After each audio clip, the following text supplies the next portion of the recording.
All right.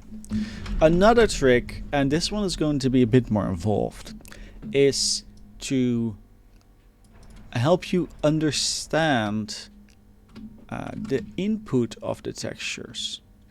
So currently we're looking at the final result, but maybe we are more interested in one particular channel so that we can see what is going on. For example, we'll just do a quick example. We navigate towards effects and then open up mesh.fx. Note that this is a really large file, but we navigate all the way to the bottom. And here we can see the shaders that are being used, the techniques for Seraphim units, the Aeon units, the Insect, which is Cybern units, Cybern has a lot of names, and the UEF units, which is ironically called unit. And say, for example, that we just want to preview the albedo. We set up that this is a very minor change for you to do. So the backslashes that we see, or the forward slashes that we see here, these represent that the code is commented out, so it no longer runs. And the pixel shader determines for every pixel on our screen of this mesh, how do I compute the final color value. By default, this is set to the PBR shader because that's the end result that we're interested in. But if we just want to preview the albedo texture, right, if we go back to the unit, you'll see that this is the albedo texture, this is the normals, and this is the specular and team texture. If we just want to preview the albedo, we can uncomment this line and we comment that line and then we save mesh.fx. Now depending on your system, this is going to take a few seconds, but here we are, and this is purely the albedo of these UEF units. Right? There's no lighting attached anymore. There's just whatever this file is directly printed on the screen.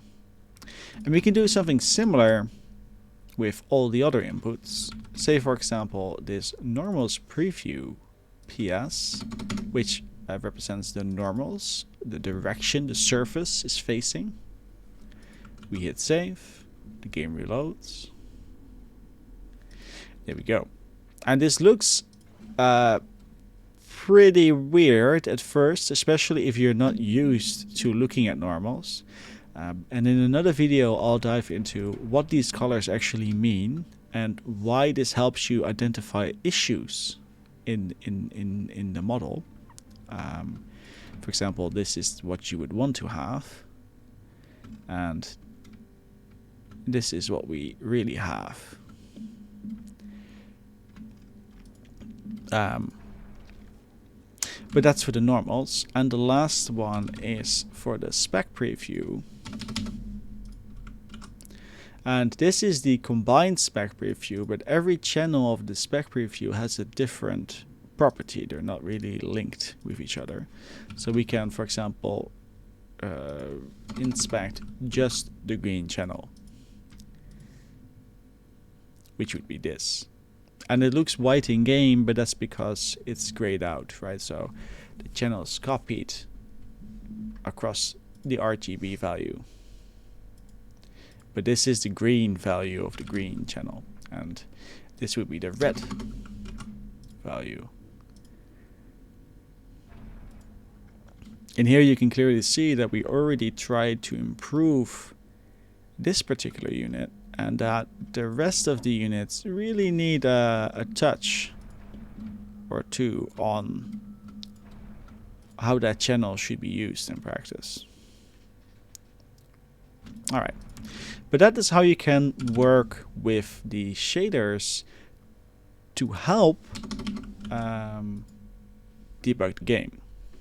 Now, try to only change these slashes and make sure that there's always one pixel shader in the path that you're working on, the technique that you're working on, that is working, right? So if we have this and we try to save it,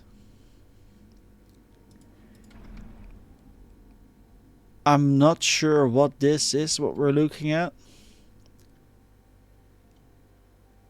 It appears to be the last pass that was running, but this is what you get if all of them are commented out, right? So make sure that you always have one of these enabled, where this is the final result, and these help you debug to identify what's going on.